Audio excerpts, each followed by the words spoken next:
Hello friends, నేను శరణ్యాని. ఇవాళ 7 అడుగుల బంధం 81వ భాగం చదువుకుందాం.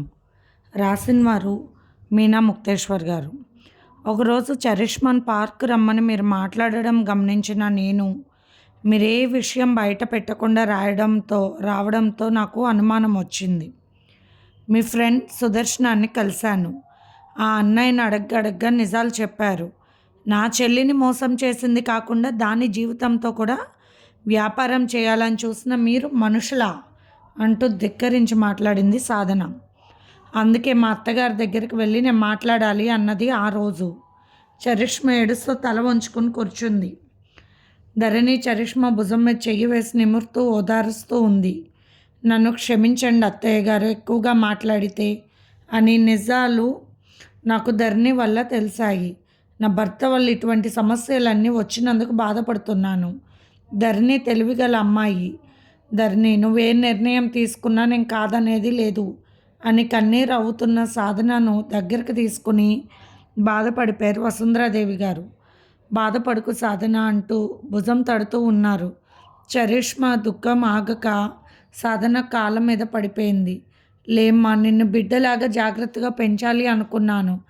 కంచె చేను మేస్తే నేనేం చేయగలను అంటూ వెక్కి వెక్కి ఏడ్చింది సాధన. ధరణి సాధన భుజం తడుతూ, అక్క ఎంతో స్ట్రైట్ ఫార్వర్డ్గా ఉండే మీరు ఇలా బాధపడడం ఎందుకు? మీ వరకు మీరు కరెక్ట్గా ఉన్నారు.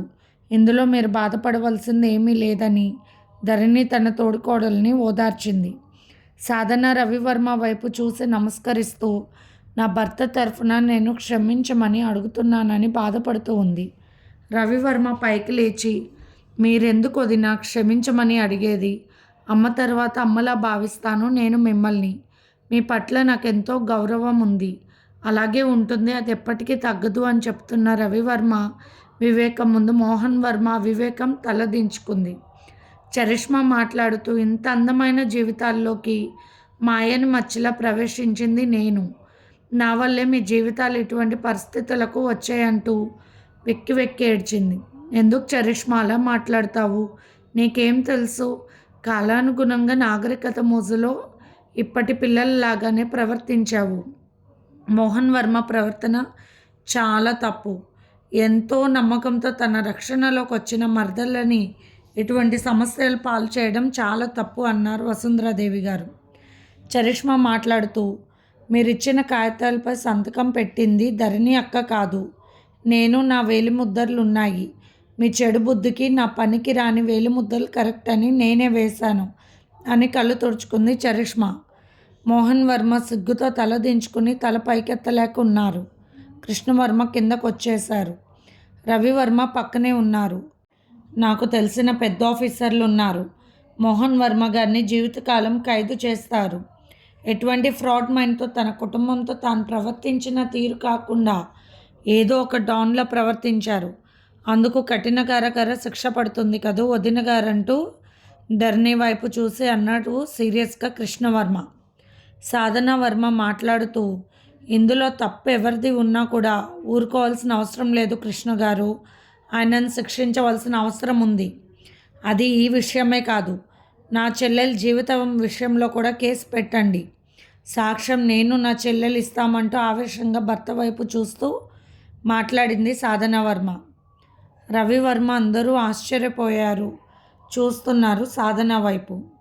ధరణి మాట్లాడుతూ, పాప ఎవరి బిడ్డ అని తెలుసుకునే విషయంలో కొన్ని విషయాలు బయటపడ్డ తర్వాత ఇది నా కుటుంబ విషయంలో ఉంది అని నేనే కేసు ఫైల్ చేయలేదు. కేసు పెట్టాము మేమే అని చెప్పిన మాట అబద్ధం. ఇదంతా నా కుటుంబాన్ని నేను కోర్టుకు లాగి అందరి ముందు ఎలా నిలబడతాను? లాయర్గాన నా గొప్పతనాలు చెప్పుకోవడానికి ప్రవర్తించను. అటువంటి పరిస్థితి వస్తే నేనే అడ్డుకుంటాను లాయర్గా. నా కుటుంబ గౌరవాన్ని, వంశ ప్రతిష్టను మా అత్తగారి ఉంగరం ఎప్పుడైతే నాకు బహుకరించారో మరుక్షణమే కుటుంబ బరువు, బాధ్యత, పరువు అన్నీ నా మీద ఉన్నాయి చచ్చే వరకు అని నేను భావించాను. డబ్బు కోసమో మరి దేనికోసమో తప్పులు జరుగుతూ ఉంటాయి. అంత మాత్రాన అనుబంధాలకు విలువ లేకుండా మన కుటుంబాన్ని కోర్టులో పెట్టి మనవారినే ప్రశ్నిస్తూ మన కుటుంబ పరువును అందరికీ ప్రదర్శనగా చెయ్యలేను. అనాగరికమైన వాతావరణాన్ని నేను కోరుకోలేదు. అన్నిటికన్నా ఆడదానికి ముఖ్యం తన కుటుంబ పరువు ప్రతిష్ట. ఆ పరువు ప్రతిష్టలను మా అత్తగారు ఒంటి చేత్తో కాపాడారు ఇన్నాళ్ళు. తన బిడ్డలుగా అందరినీ ప్రేమించారు. ఆమె ఔదార్యం, ఔన్నత్యం అవన్నీ కూడా జీవితకాలం. నేను శిరస వహిస్తాను అంటూ తల వంచి పెద్దలకు నమస్కరించింది ధరణి. ధరణి సంస్కారం శిఖరాన్ని అధిరోహించింది. కృష్ణవర్మ ఆనందంగా నవ్వుతూ చప్పట్లు కొట్టేసరికి అందరూ చప్పట్లు కొట్టారు ధరణి వైపు చూసి. ధరణి మాటలకు అందరి మనసుల్లో ధరణి వైపు నిజంగా ఎంత మంచి మనసు అమ్మాయి అన్నట్లు చూశారు. ఒక రకమైన మంచి భావం కలిగింది మోహన్ వర్మకు. తను చేసిన సిగ్గుమాలిన పనికి చాలా గిల్టీగా అనిపించింది. తన తప్పులన్నీ తెలిసిన నా కూడా తన భార్య తనను ఒక్క మాట కూడా అడగలేదన్న బాధతో సాధన వైపు చూశాడు. సాధన మోహన్ వర్మ వైపు చూడలేదు. అమ్మ నన్ను క్షమించండి అంటున్న మోహన్ వర్మ వైపు ఎవ్వరూ చూడలేకపోయారు. చేసిన తప్పులు ఎన్నో ఉన్నాయి, క్షమించవా అంటే ఒక మాటతో సరిపోయేది కాదు. వసుంధరాదేవి గారి మనసులోని బాధ అంతా ఇంత కాదు. వసుంధరాదేవి గారి కళ్ళల్లో నీళ్లు పొంగిపోయాయి. సాధన సిగ్గుతో తల వంచుకుని అత్తగారి పాదాల మీద పడి నమస్కరించుని, నా భర్త తరఫున నన్ను క్షమించండి అత్తయ్య, మీరు ఎంత గొప్పవారో నాకు తెలుసు. మా నాన్నగారు చెబుతూ ఉంటారు, నా భర్త మూర్ఖత్వం వల్ల మీతో నేను కలవలేకపోయాను. కానీ మీ గురించి ఏనాడు నేను తప్పుగా మాట్లాడలేదు. నాకు తెలుసు, ఒక స్త్రీ ఒంటరిగా మంచి వయసులో ఎన్ని బాధ్యతలు నెత్తిన వేసుకుని అన్ని విషయాలలో ఎంత ఓర్పుగా నేర్పుగా ఉండడం చాలా గొప్ప విషయం, అర్థమైన విషయం. సవతి బిడ్డలను మీరు పెంచిన తీరు మా నాన్నగారు ఎంతో గొప్పగా చెబుతారు. అమ్మ, మీరు మంచి చేయలేకపోయినా కుటుంబ పరువు మాత్రం దయచేసి తీయొద్దంటూ మాట తీసుకుని నన్ను ఉన్నతమైన ఇంటికి కోడలిగా చేశారు. మీ ఉత్తమమైన మనసుతో నన్ను ఇంటికి పెద్ద కోడలిగా ఎంపిక చేశారు. మీ మనసులోని మంచితనాన్ని, మీ యొక్క గొప్ప నిర్ణయాలను నేను ఎంతో గొప్పగా అనుకుంటాను. నిజానికి ఆస్తి మీది, అంతస్తు మీది, అయినా కూడా భర్త తోడు కూడా లేకుండా ఆయన వదిలి వెళ్ళిన మీ సవతి బిడ్డలను మీరు బాధ్యత తీసుకుని శ్రద్ధగా పెంచడం అనేది మామూలు విషయం కాదు. ఒక రకంగా నాకు మా అత్తగారి జాతకం పడింది అనుకుంటున్నాను. అందుకే నా భర్తకు మీ అనుమతి తీసుకుని నా చెల్లెలనిచ్చి పెళ్లి చేయాలని అనుకుంటున్నాను. ఈ విషయం నేను ధరణితో ముందే చెప్పాను. ధరణి ఎంతో మంచి విషయం అక్క అంటూ మెచ్చుకుంది. మీరు అనుమతిస్తే అంటున్న సాధన వైపు చూసి ఆమె తల నిమిరి ఆశీర్వదించి మనోవాంఛ ఫల సిద్ధిరస్తు అంటూ దీవించారు వసుంధరాదేవి గారు. చరిష్మా మాట్లాడుతూ, జీవితకాలం నన్ను నీ సవతిగా భరించలేవు. నేను ఏదైనా కోర్స్ జాయిన్ అయ్యి నా బతుకు నేను బతుకుతాను అంటున్న చరిష్మా వైపు చూసి, నీ జీవితం ఎంతో ఆనందంగా ఉండాలి అన్న కన్నా గొప్పగా ఉండాలి అని కలలు కన్నాను చరిష్మా. కానీ కొంత నా తప్పు వల్లే, నా గమనింపలేని కారణం వల్ల, నా భర్త మీద ఉన్న పిచ్చి నమ్మకం వల్ల ఇంతటి తప్పు జరిగింది. నువ్వు కూడా నా మాట శిరస వహించు అంటూ తన బ్యాగ్లో ఉన్న మంగళసూత్రాలు తీసి భర్త చేతులకి ఇచ్చింది సాధన. అలాగే చూశాడు మోహన్ వర్మ అందరి వైపు. అందరికీ ఆమోదం, ఏమాత్రం సందేహించకండి అన్నయ్య అన్నాడు రవివర్మ. మోహన్ వర్మ వసుంధరాదేవి గారి పాదాల మీద పడ్డాడు. అమ్మ, నన్ను క్షమించండి. ఎంతో ప్రేమతో పెంచి పెద్ద చేసినా కూడా కన్నతల్లి కన్నా ఎక్కువగా బాధ్యతలు తీసుకుంటూ నేను ఎలా ఉన్నానని కనుక్కుంటూ ఉన్న మిమ్మల్ని, మీ ప్రేమను గుర్తించలేక తప్పుగా అనుకున్నాను. నా భార్యకున్న బుద్ధి జ్ఞానం కూడా నాకు లేదు. డబ్బు అహంకారంతో గుడ్డివాడిని అయిపోయాను. కానీ ఈరోజు నిజంగా చెడ్డవాడిగా ఓడిపోయానంటూ కన్నీరు అవుతున్నా మోహన్ వర్మ భుజం తడుతూ, జరిగిందేదో జరిగిపోయింది. మన వల్ల చరిష్మా జీవితం నాశనం కావడం నాకు ఇష్టం లేదు. సాధన వాళ్ళ నాన్నగారి గొప్ప సంస్కారం వల్ల, ఆయన పెంపకం మీద నమ్మకంతో సాధనను నా పెద్ద కోడలిగా స్వీకరించాను. నా నమ్మకం ఒమ్ము కాలేదు. అది నిరూపించింది నా పెద్ద కోడలు. ఈనాడు నా కోడల అనుమతితో చరిష్మాను నువ్వు పెళ్లి చేసుకోవడానికి ఒప్పుకుంటానంటూ సాధన, నన్ను క్షమించు. నన్ను ఎంతగానో ప్రేమించి నమ్మి నిన్ను మోసం చేశాను. అభం శుభం తెలియని చరిష్మాకు నాగరికతను అలవాటు చేసి ఆమె అందాన్ని సొంతం చేసుకున్నాను. అంతేకాక మరెన్నో తప్పులు చేయాలని ఆమెను ఇబ్బంది పెట్టాను. క్షమించు, అందరినీ ఇబ్బంది పెట్టానంటూ బాధపడ్డాడు మోహన్ వర్మ. ఇంతలో డోర్ శబ్దం అవడంతో తలుపులు తీశారు. అనురాధ, రాధాకృష్ణ గారు, శ్రీనివాసరావు గారి దంపతులు, శ్రావణి, విశ్వనాథ్ దంపతులు అందరూ వచ్చారు. బ్రాహ్మణుడితో సహా పూలదండలు కూడా తీసుకువచ్చారు అనురాధ దంపతులు. ఇదంతా ఏమిటి అని ఆశ్చర్యంగా చూశారు మోహన్ వర్మ, సాధన, చరిష్మా. సాధన వర్మ ధరణి వైపు చూసింది. అవునక్క, మీ మరిది గారి సలహా ప్రకారం జరిగింది అంటూ నవ్వేసింది. అందరి సమక్షంలో తాలిబొట్టు కట్టాడు చరిష్మాకు మోహన్ వర్మ. శ్రావణి నవ్వుతూ చూసింది కృష్ణవర్మ వైపు. కృష్ణవర్మ దగ్గరికి వెళ్ళి చెవిలో, ఎక్కడుంటే కృష్ణుడు అక్కడ కళ్యాణమే, నేనే ఇలా ఒంటరిగా ఉన్నాను అంటున్నా. శ్రావణి నడుము ఎవరూ చూడకుండా చిన్నగా గిల్లుతూ నవ్వాడు కృష్ణవర్మ. అన్నీ చూస్తూనే ఉన్నా అన్నారు నవ్వుతూ రవివర్మ. రవివర్మ మాటలకు అందరూ నవ్వేశారు. అన్నయ్య, నీ చూపులు ఎప్పుడు నా మీదే ఉంటాయా అంటూ నవ్వేశాడు కృష్ణవర్మ. శ్రీనివాసరావు గారి దంపతులు పక్కున నవ్వారు. పెద్దల ఆశీర్వాదాలు తీసుకున్నారు దంపతులు. లక్కీ ఆశ్చర్యంగా చూస్తూ ఉంటే, మీ మమ్మీ డాడీ అని చెప్పింది సాధన వర్మ. లేదు, నాకు నువ్వే మమ్మీ, కావాలంటే ఇంకొక పాపను తెచ్చుకోమని చెప్పు మమ్మీ, పినికి అంటున్న లక్కీ వైపు చూసి నవ్వేసింది సాధన. చరిష్మా అంటూ తన దగ్గరున్న వంశానికి సంబంధించిన ఉంగరాన్ని తీసి తొడిగారు వసుంధరాదేవి గారు. ఇది మీ అత్తగారిది సాధన, చివరకు చరిష్మాకు చెందింది అంటూ నవ్వారు. మొత్తానికి కోర్టుకు రావాల్సిన కేసుని ఇంట్లోనే తీర్పు చక్కగా వచ్చేలాగా చేశావుగా ధరణి. ముఖ్యంగా మీ కుటుంబ గౌరవాన్ని కాపాడావు.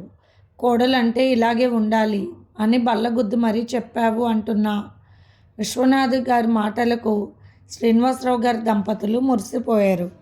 అందరూ నిజమంటూ నవ్వేశారు.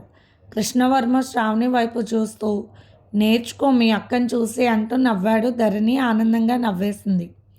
త్వరలోనే నువ్వు నాకన్నా పెద్ద లాయర్గా ఎదిగిపోయిన సందేహమేమీ లేదు ధరణి అంటూ నవ్వేశారు విశ్వనాథ్ గారు, అంబికా గారు. వసుంధరాదేవి గారు మాట్లాడుతూ, ఈ మధ్యనే బెంగళూరులో ఒక సైట్ తీసుకున్నాను, లక్కీ పేరు మీద రాశానంటూ ఆ కాగితాలని సాధనకి ఇచ్చింది వసుంధరాదేవి. ఇక నుంచి నువ్వు జాగ్రత్తగా వ్యాపారాన్ని కూడా చూసుకోవాలి సాధన, అన్ని క్రమశిక్షణగా పట్టించుకుని త్వరలోనే విజయ పథకం ఎగరవేయాలంటూ నవ్వుతూ అందరినీ దీవించారు వసుంధరాదేవి గారు. చరిష్మా సాధనాన్ని కౌగిలించుకుని వెక్కి వెక్కి ఏడ్చింది. అక్క, నీ జీవితాన్ని ఈ విధంగా చేసినందుకు నన్ను క్షమించంటూ. నా జీవితం ఏమీ కాలేదు చరిష్మా, కానీ బంగారం లాంటి నీ జీవితం నా నీడలోకి రావడం నాకు బాధగా ఉంది. భగవంతుడు రాసినట్లున్నాడు మన ఇరువురివి రాత అని బాధపడుతున్న వారిద్దరిని చూసి మోహన్ వర్మ, భగవంతుడు రాయలేదు, నేనే తప్పు చేశానని తల దించుకున్నాడు. రాధాకృష్ణ గారు మాట్లాడుతూ, జరిగిందేదో జరిగిపోయింది, ఇకనైనా ఆనందంగా ఉండండి అందరూ, డబ్బు శాశ్వతం కాదు. అనురాధను నాకు ఇవ్వటానికి అత్తయ్య గారు నాకెన్నో రకాల పరీక్షలు పెట్టి నా గురించి తెలుసుకుని అప్పుడే అనురాధాన్ని నాకు ఇచ్చి పెళ్లి చేశారు. అప్పుడు నాకు బాధగా అనిపించిన తర్వాత అర్థమైంది, ఒక ఆడపిల్లని పెళ్లి చేసి పంపాలంటే ఆ వ్యక్తుల మీద 100% నమ్మకం ఉంటేనే చేయగలం. ఆ విషయానికి నేను అత్తయ్య గారి తెలివితేటలను మెచ్చుకుంటున్నాను.